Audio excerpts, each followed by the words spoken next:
अस्सलाम वालेकुम व्यूअर्स, मैं हूं आपका होस्ट जुनैद असगर और आप देख रहे हैं मेरा यूट्यूब ऑफिशियल चैनल। नाज़रीन, मुल्क पाकिस्तान की अहम तरीन खबरों के हवाले से हाजिर हुए हैं। अहम तरीन तब्दीलियों के हवाले से हुए हैं। नवाज शरीफ साहब चाहते हैं कि पाकिस्तान वापस आ जाऊं, लेकिन पाकिस्तान आने से पहले उन्हें लंदन की जो पाबंदियां आयद कर दी गई हैं उनके ऊपर उनका सामना करना पड़ गया है। और दूसरा ये कि तख्ते पंजाब के ऊपर नज़रें जमा दी गई हैं। जरदारी पूरी जो है वो कोशिश कर रहा है कि किसी न किसी तरीके से तख्ते पंजाब को उलट दिया जाए। ये सब हम आपको तफसील में बताएंगे, लेकिन उससे पहले अगर आपने हमारा यूट्यूब चैनल सब्सक्राइब नहीं किया तो अभी हमारा यूट्यूब चैनल सब्सक्राइब करें और बेल आइकन दबाना ना भूलिएगा। नाज़रीन, शरीफ खानदान जो है वो बड़ी मुसीबत में इस वक्त फंस चुके हैं, क्योंकि शरीफ खानदान के खिलाफ एक तस्नीम हैदर नामी शख्स ने केस बनाया था कि उन्होंने इमरान खान और अरशद शरीफ शहीद के हवाले से शूटर्स मांगे थे, जो कि मैंने उन्हें दिए नहीं। तो उन्होंने अपने शूटर्स जो हायर किए, उसके बाद जो है वो इमरान खान के ऊपर हमला भी करवाया और उन्होंने जो है अरशद शरीफ शहीद को कत्ल भी उन्होंने ही करवाया है। ये केस उनके खिलाफ बनाया गया था। कुछ दिन वो केस चला, उसके बाद जो है वो खबरें ठंडी पड़ गईं। लेकिन उसके कुछ दिन बाद जो है शरीफ खानदान के हवाले से खबरें चलवाई जाती हैं मुख्तलिफ टीवी चैनल्स के ऊपर कि हमारे खिलाफ जो केस बनाया गया था वो झूठा था, जिसके ऊपर कोई भी सबूत जो है वो नहीं मिला। तस्नीम हैदर नामी शख्स जो है वो गायब है। तो ये सब जो है सूरत हाल देखते हुए तस्नीम हैदर ने अपने वकील से बात की कि ये हमारे खिलाफ जो है वो प्रोपोगंडा करना चाह रहे हैं। तो तस्नीम हैदर के वकील ने जो है लंदन की अदालत में रुजू किया। उसके बाद जो है वो उनके खिलाफ एक बहुत बड़ा प्रोपोगंडा जो है वो कह रहे हैं कि हमारे खिलाफ प्रोपोगंडा बनाया जा रहा है, लेकिन उन लंदन की अदालत ने तो अपना फैसला सुनाना था, उन्होंने सुना दिया है।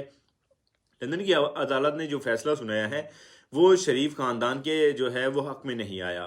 तो इससे बड़े मियाँ साहब बहुत शदीद परेशान हैं कि अब हम पाकिस्तान वापस कैसे जाएंगे, क्योंकि उनके ऊपर तो पाबंदियां आयद कर दी गई हैं। लंदन की हुकूमत ने कहा है कि अगर आप लंदन छोड़कर किसी और शहर में या पाकिस्तान जाएंगे, पहली बात तो आप जा नहीं सकते। अगर आप जाएंगे बहुत बड़ी इमरजेंसी होगी तब आप जा सकेंगे, लेकिन आप उस सूरत में जाएंगे कि जब आप हमें बहुत बड़ा एक गारंटर वापस हमें देंगे, कि कोई एक बंदा ऐसा हो जो हमें आपकी गारंटी दे कि जब हम आपको सुनवाई के लिए बुलाएं तो आप किसी भी मुल्क में हो तो वहां से वापस आ सकें। तो इससे मजीद परेशानी बढ़ चुकी है नवाज शरीफ साहब की। नवाज शरीफ साहब ने जब ये खबर सुनी तो मरियम साहब और नवाज शरीफ साहब का नाम डाल दिया गया है, तो वो दोनों ही जो हैं वो किसी और मुल्क में नहीं जा सकते। तो इससे बहुत ज़्यादा परेशान हुए। उसके बाद जो है उन्होंने पाकिस्तान कॉल की। एक अहम जो है वो फ़र्ज से उनकी गुफ्तगू हुई। उन्होंने ये कहा कि आप जो हैं वो अभी सब्र रखें, आप आ सकेंगे पाकिस्तान। तो उसके बाद उन्हें जो है वो थोड़ा बहुत दिलासा हुआ। तो ये दोनों भाई जो हैं वो फंस चुके हैं। एक तो लंदन में फंसा हुआ है और एक पाकिस्तान में फंसा हुआ है पीडीएम के साथ गठजोड़ करने के बाद। अब उनकी सियासत मुकम्मल तौर पर ख़त्म होती हुई नज़र आ रही है। नवाज शरीफ साहब की ख्वाहिश थी कि मैं पाकिस्तान जाऊं, दोबारा से अपनी सियासत का आगाज़ करूं, मेरे ऊपर जो केस हैं वो मुकम्मल तौर पर ख़त्म हो जाएं, ताकि मैं अपनी सियासत जो है दोबारा लोगों के अंदर जाऊं, सियासत दोबारा से अपनी बहाल करूं, ताकि हम दोबारा से अपनी जमात को जिस पोजीशन पे पहले थे उस पोजीशन पर लेकर जा सकें। लेकिन उनकी ख्वाहिशें पूरी नहीं हो रही। अब उनके खिलाफ जो है वो लंदन में ये प्रोपोगंडा जो है वो बनाने की कोशिश की गई है बकौल उनके, लेकिन लंदन की अदालत ने जो है अपना फैसला सुनाना था वो उन्होंने सुना दिया है। अब गारंटर बड़ा कहाँ से देंगे लंदन में, क्योंकि उनके पास तो इतना बड़ा गारंटर नहीं है कि लंदन की अदालत जो है वो इस चीज़ को तस्लीम करे कि आपका ये हमारे पास है, आप जा सकते हैं, जब हमें आपकी ज़रूरत होगी तो हम आपको बुला लेंगे। लेकिन उनके बेटे जो हैं वो वहाँ के बहुत बड़े बिजनेसमैन हैं।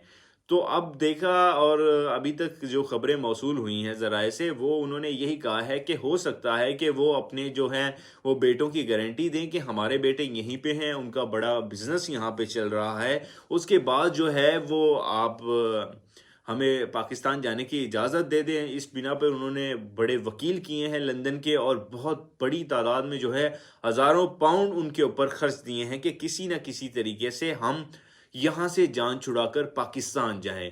ये तो वही हुआ कि पाकिस्तान से जान छुड़ाकर तो लंदन में गए, और अब वक्त ऐसा आ गया है कि लंदन से जान छुड़ा के वो पाकिस्तान आना चाहते हैं। तो पाकिस्तान आएंगे तो उनके खिलाफ जो केसेस बने हुए हैं उनका पहले सामना करना पड़ेगा। लेकिन वो सामना इस सूरत में नहीं करना पड़ेगा, क्योंकि वो पूरी कोशिश कर रहे हैं पंजाब को अपने हाथ में लाने के लिए। पंजाब को अपने हाथ में इसलिए लाएंगे ताकि पंजाब के हुकूमत उनके हाथ में हो, तो उसमें तब्दीलियां करते रहें, रद्दोबदल करते रहें, एनआरओ हमें मिलता रहे, हम बड़े रिलीफ लेते रहें, हमारे ऊपर जो केस हैं वो ख़त्म हो जाएं, ताकि हम दोबारा से अपनी सियासत बहाल कर दिए दें।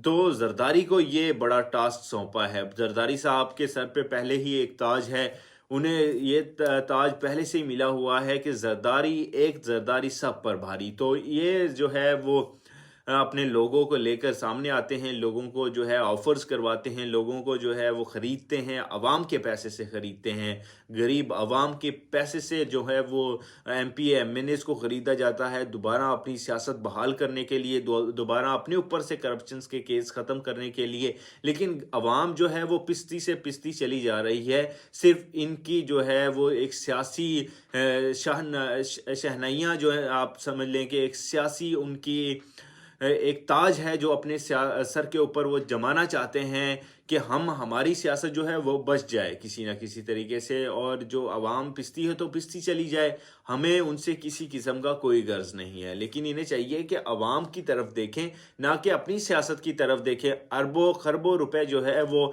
ये सिर्फ इसी सूरत में लगा देते हैं कि हमारे ऊपर जो करप्शन के केस बनाए गए हैं ये किसी ना किसी तरीके से ख़त्म हो जाएं। और जब इन्हें कहा जाता है कि आवाम जो है वो मर रही है, भूखी प्यासी है, तो तब ये कह देते हैं कि बैंकों में पैसे नहीं है, हमारे पास तो वैसे ही पैसे नहीं है, यहाँ पर जहर खाने के पैसे नहीं है कि हम मुल्क के अंदर जो है वो तरक्कियाँ किस सूरत में लाएंगे। अगर एमपी एमएनएस खरीदे जाते हैं तो बोरियां बन जो है भर भर के पैसे उनके घर पहुँचाए जाते हैं, वो पैसे कहाँ से आते हैं? वो भी तो आवाम का पैसा होता है।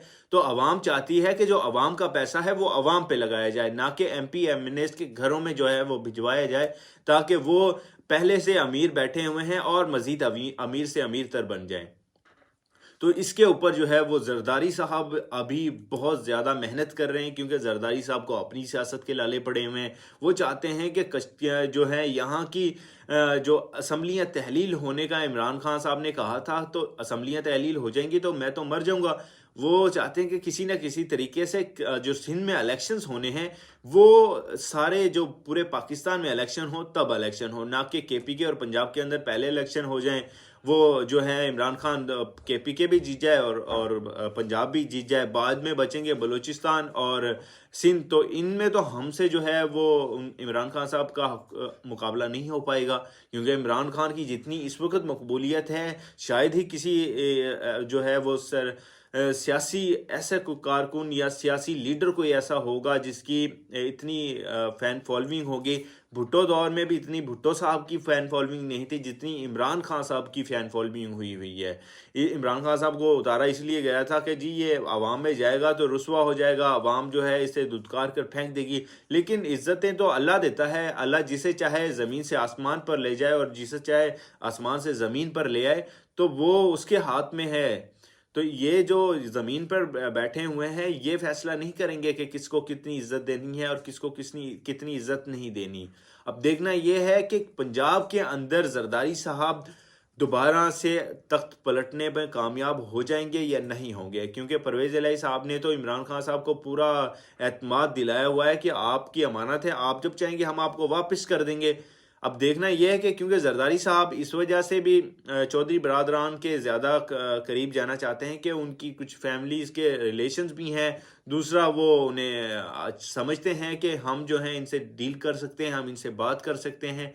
लेकिन अगर इस तरह की कोई सूरत हाल बनती है तो मैं समझता हूँ कि चौधरी बरादरान अपनी सियासत के ऊपर खुद जो है वो डांका डलवाने की तरफ जो है वो जा रहे हैं।